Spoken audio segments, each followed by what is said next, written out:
Olá, meus irmãos. A paz do Mestre Jesus esteja com todos vocês. Que Deus abençoe quem me ouve e que o Senhor Deus Todo-Poderoso possa vir falar conosco por intermédio da sua santa palavra. É um prazer todo dia aqui com vocês nós compartilharmos o pão. É um prazer muito grande mesmo para mim, irmãos.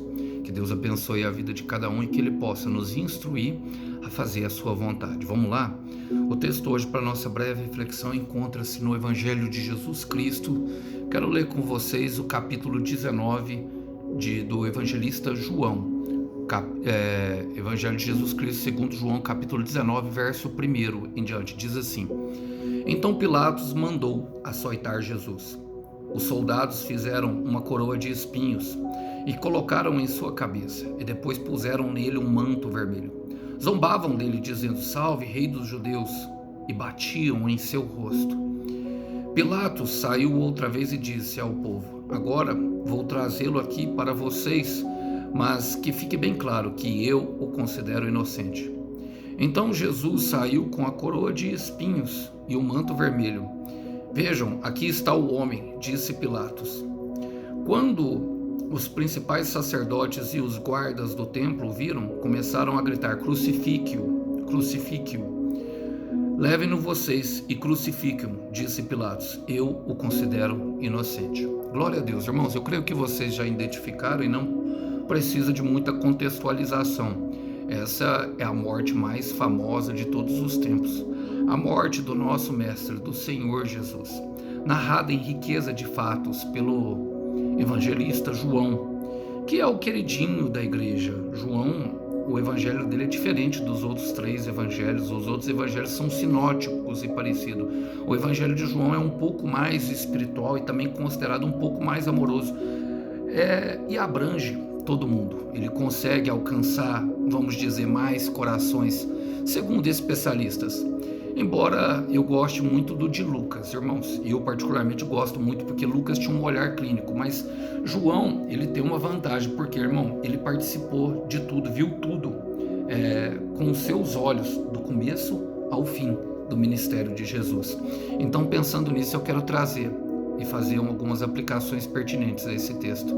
A palavra começa falando que depois do julgamento, Pilatos tentou de tudo quanto é jeito, fazendo politicagem com que Jesus fosse apenas açoitado, e nós vamos pensar nisso. Ele fala: então Pilatos mandou açoitar Jesus. Foi logo depois, irmão, de que gritaram: solte Barrabás. Pilatos, ele tentou articular, ele tentou trazer a galera, vamos dizer assim, para o lado dele, para que ele pudesse soltar Jesus. Ele foi divinamente instruído. A esposa dele fala no Evangelho de Mateus, teve um sonho. Deus a advertiu severamente para que ele não se envolvesse nisso. E ele não queria se envolver, mas havia grande perigo de insurreição, de motins naquela época em Israel. Era um terreno fértil para que as revoluções acontecessem. E ele, pela sede do cargo dele, ele se posicionou justamente ao lado ali de pessoas que influenciavam, por exemplo, como os fariseus. E nesse momento, logo depois deles gritarem solte o Barrabás, ele mandou açoitar Jesus. Então Pilatos mandou aceitar Jesus, numa tentativa de, vamos dizer, dar um pouco de sangue para uma galera sedenta de sangue. Agora, quem não se decide, meu irmão, quem não se decide por aquilo que quer, porque claramente, durante o texto que nós lemos, ele fala não só uma vez, mas duas vezes. E ele chega a falar para os fariseus uma terceira vez que ele considerava Jesus inocente. Então, quem não se decide, quem tem poder de decidir e não se decide, machuca inocentes. Eu quero repetir isso. Quem tem o poder de decidir e não se decide a favor daquilo que crê ser a verdade, machuca inocentes. Olha, nós devemos, meus irmãos, sempre chamar a decisão. Eu sempre lembro de Josué na sua eloquente pregação aos israelitas em Josué 24, versículo 15. Um texto bastante conhecido, ele fala: se porém vocês não desejam obedecer ao Senhor, Escolham hoje quem irão servir, se aos deuses falsos dos seus pais do leste do Eufrates, ou aos deuses falsos dos amorreus, em cuja terra hoje habitam. Quanto a mim, ouçam bem, eu e a minha casa serviremos ao Senhor. Um digno sacerdote do lar.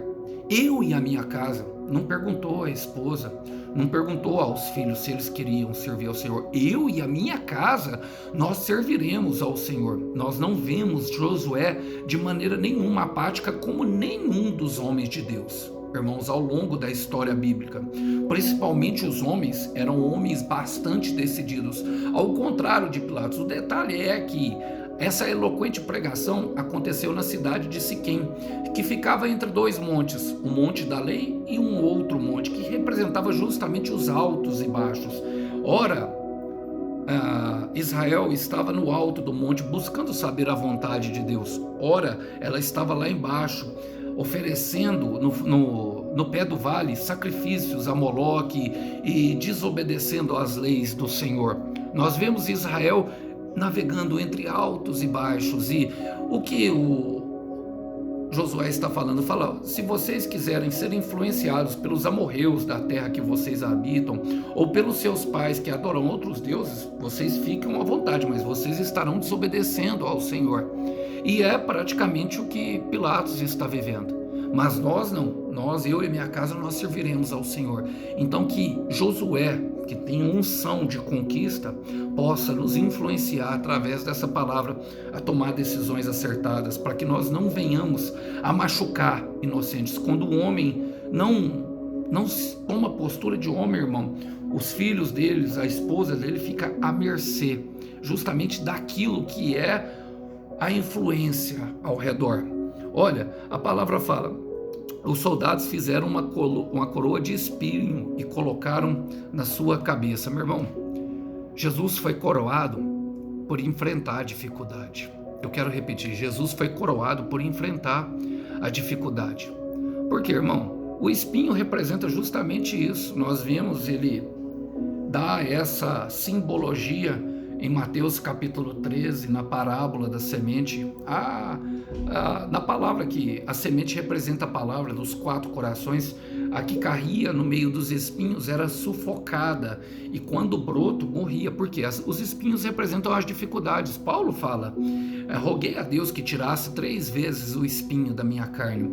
Quando Deus dá o julgamento a Adão no jardim do Éden, ele fala também para Adão, ele fala assim, você viverá do sustento do teu suor, e a terra produzirá abrolhos e espinhos. Por quê? Porque teria dificuldade no nosso caminhar, e Jesus mostrou como é que nós somos coroados. Nós somos coroados por enfrentar uma dificuldade, irmão, e uma dificuldade que é sim temporária, uma dificuldade que vem justamente para, mostrar para nós que ela passa. Jesus não se importou com ela. Eu gosto muito de um texto. Esse texto é lindíssimo, meus irmãos, e eu creio que ele nos inspira muito. Hebreus, capítulo 12, versículo 2. O Senhor diz assim, mantenham o olhar firme em Jesus, autor e consumador da nossa fé. Ele esteve pronto para padecer uma morte vergonhosa na cruz, por causa da alegria que sabia que teria depois. E agora está assentada à direita do trono de Deus. E eles zombaram, irmão. Eles zombaram com uma coroa de espinho, era uma zombação, e também com um manto. Porque, irmão, ele fala, olha, a palavra continua falando assim, e depois puseram um manto vermelho. O manto vermelho significava realeza, era uma forma dos soldados zombarem da realeza de Jesus, porque ele estava sendo condenado de fato, porque eles acusaram, essa era a acusação que eles arrumaram para que Pilatos pudesse levar ele para a cruz, é que ele era rei dos judeus. E ali na frente ele vai falar que eles vão falar que eles vão ameaçar de contar para César que Pilatos se negou, e por isso Pilatos enviou Jesus para a cruz. E Jesus, hora nenhuma, se negou ao seu chamado de realeza, mas ele diz para Pilatos: o meu mundo não é aqui, o meu mundo é espiritual. E aqui Hebreus 12:2 fala que ele está assentado à direita de Deus, aonde ele governa todo o universo. Irmão, ele rejeitou o trono. Ele rejeitou o trono que os homens, que os homens queriam colocar. Do começo ao fim dos evangelhos, nós vemos que toda vez que o Senhor Jesus queria fazer um milagre, os irmãos que ele fazia o milagre queriam colocar ele no trono de Israel. Para quê, irmão? Porque através do poder, para terminar com a opressão que eles viviam pelos romanos, irmãos. E muitas vezes nós queremos usar o poder de Deus ao nosso favor para tirar uma dificuldade temporária, enquanto Deus usa a dificuldade temporária para nos exaltar. Ele está sentado no trono, a promessa se cumpriu. Ele rejeitou o trono dos homens e no final, meu irmão, suportou a zombaria. Eu gosto de um texto que mostra isso para nós. Tudo relatado, tudo devidamente escrito. Isaías capítulo 50, versículo 6, a palavra do Senhor Deus nos diz o seguinte: ofereci as minhas costas ao chicote e ofereci o meu rosto aos que arrancavam a minha barba. Arrancar a barba significava vergonha naquela época, irmão. Não arranca a barba do irmão Alisson. Não fugi da vergonha. Eles me cuspiram no rosto. Não fugiu. Encarou. Em Isaías 61, versículo 7, vai dizer que no lugar da nossa vergonha haverá dupla honra. Irmãos, só há um caminho detalhado para a exaltação de Deus. É justamente o caminho da humilhação, o caminho da vergonha. Para quem quer viver a exaltação de Deus, vai ser muito humilhado. Para quem quer viver a exaltação de Deus, vai ser muito envergonhado no caminho. Para quem quer viver a exaltação que Deus tem, meu irmão, muitas vezes nós vamos ser colocados à prova, como o Senhor foi. Zombaram dele, colocaram um manto. Olha só o que eles falaram. Vamos ler. Aí disseram assim, zombavam dele dizendo: salve rei dos judeus, e batiam em seu rosto. Zombam do propósito, irmão. Já zombaram de você e do seu propósito, meu irmão? Já zombaram, minha irmã, de você e do seu propósito, sem saber a grandeza do mesmo. Jesus é o rei. Salve-se, rei dos judeus. Jesus é o rei. Jesus é o rei, irmão. Ninguém pode tomar isso dele. Ninguém, meu irmão, pode tomar isso dele. Ninguém mesmo, irmão. Ninguém pode tomar a coroa dele. E é por isso que Tiago vai falar aqui, Tiago 1,12, que nós devemos suportar com paciência o período de provação. Porque depois de nós termos sido aprovados, Deus nos dará a coroa da vida. E tem uma para mim e para você, irmão. Então nós precisamos passar por esse período com paciência. Precisamos, suportar como ovelha muda ao matadouro. Precisamos abaixar a cabeça e deixar que Deus nos justifica. Precisamos, irmão, aprender a nos humilhar diante da potente mão do Senhor. Em Isaías capítulo 51, versículo 7 e 8 fala: vocês que sabem a diferença entre o certo e o errado, vocês que têm a minha lei em seus corações, é nós, irmão, está falando de nós, cristãos, escutem o que eu digo, não tenham medo da zombaria e dos falatórios dos homens, não se assustem com as ofensas deles. As traças vão destruir essa gente como uma roupa, e o verme devorará como se fossem lã, mas a minha justiça, diz o Senhor, durará para sempre, e a minha salvação jamais acabará. Tem exaltação, tem salvação e tem justiça de Deus, meu irmão, para aqueles que se negam, para aqueles que fazem como o mestre, a ovelha muda ao matadouro. Peça comigo agora, irmão, dá-me o coração da ovelha muda. Dá-me, Senhor, o coração da ovelha muda. Dá-me força para me suportar.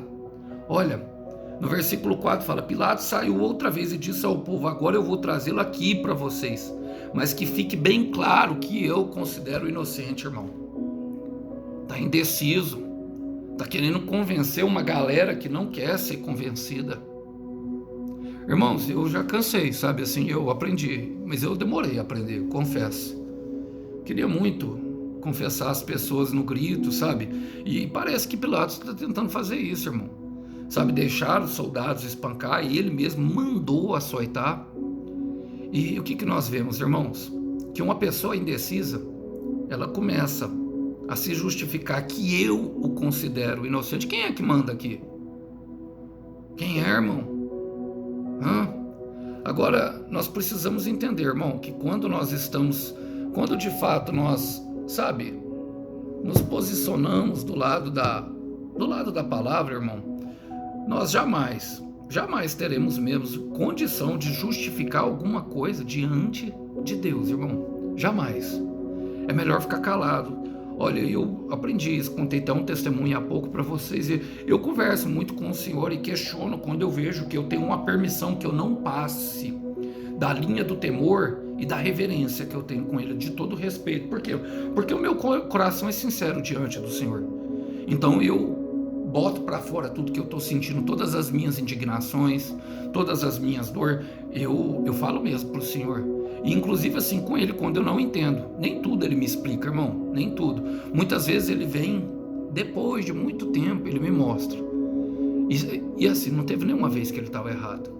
Mas Isaías 64, versículo 6 vai falar sobre as nossas justificativas diante de Deus. Todos nós nos tornamos impuros. As nossas boas ações, que pensamos ser um lindo manto de justiça, não passam de trapos imundos diante de Deus. Murchamos como as folhas do outono. Nossos pecados nos levam sem destino, como o vento faz as nossas folhas. E é o que ele está tentando. Está tentando justificar o porquê bateu, está tentando justificar, sabe, tentando tirar Jesus da cruz. E um indeciso se justifica, irmão. Uma pessoa indecisa, ela vive se justificando.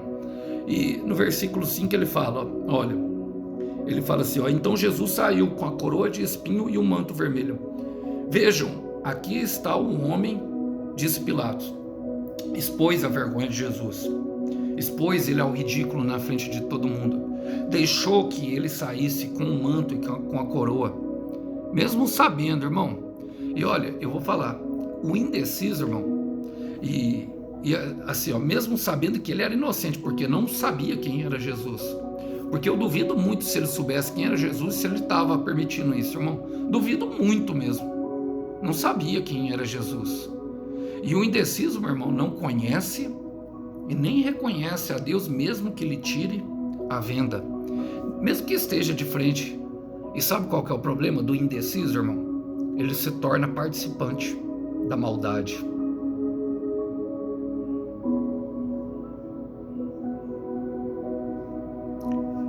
Ele começa a participar do julgamento de inocentes, mesmo sem querer, irmão.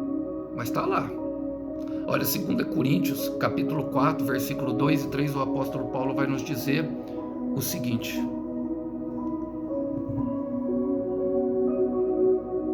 A palavra do Senhor deu só um minuto, irmãos.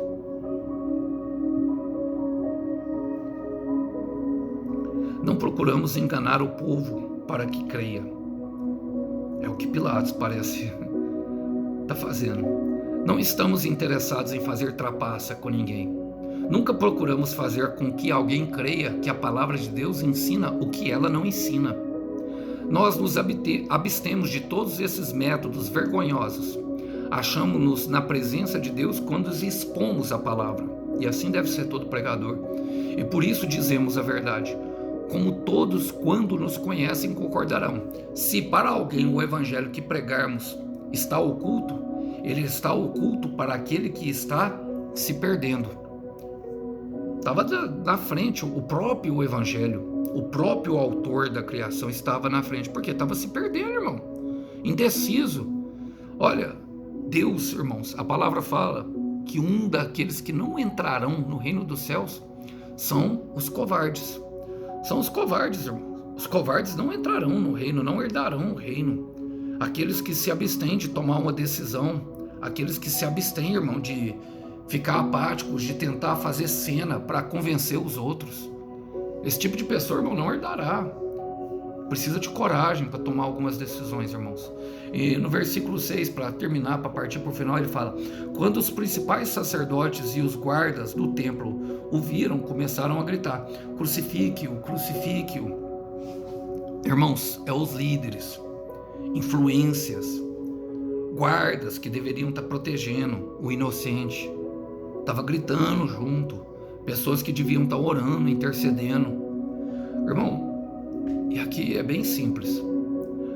Pilatos, o ato mais famoso de Pilatos até hoje, durante toda a história, que ficou pelos anais da história, percorrendo de geração em geração, é o lavar as mãos, que significa eu fiz o que podia, que significa o politicamente correto, que tem o significado da indecisão, e muitas pessoas têm lavado as mãos diante de dificuldades que o Senhor coloca. E nós precisamos aprender que quando nós não decidimos, decidem por nós. Eu quero repetir isso porque eu creio que alguém precisa ouvir. Quando nós não nos decidimos, outros decidem pela nossa vida, irmão. Outros nos levam a viver coisas que nós nem queremos. E a hora que nós percebemos, nós estamos indo num barco, irmão, que nós nem sabemos para onde está indo. O próprio Senhor Jesus passou por isso, irmão. Tem um milagre que eu gosto muito, do homem da mão mirrada. O homem da mão mirrada, o Senhor Jesus tinha ali, os fariseus já tinham, esses mesmos que estavam condenando ele aqui, já tinham visto os discípulos comendo no sábado e eles queriam pegar Jesus numa armadilha. E quando o Senhor Jesus estava numa sinagoga ensinando, ele chamou um homem da mão mirrada, um homem de uma mão deformada, ressequida, que queria dizer que aquele homem não podia nem trabalhar, irmão, não podia nem levar o sustento para casa, não poderia reter uma bênção, ou então soltar, deixar alguma coisa aí que ele precisava soltar. A mão fala do trabalho, a mão fala de pegar e de soltar, de reter a bênção, mas também de soltar aquilo que precisa ser solto.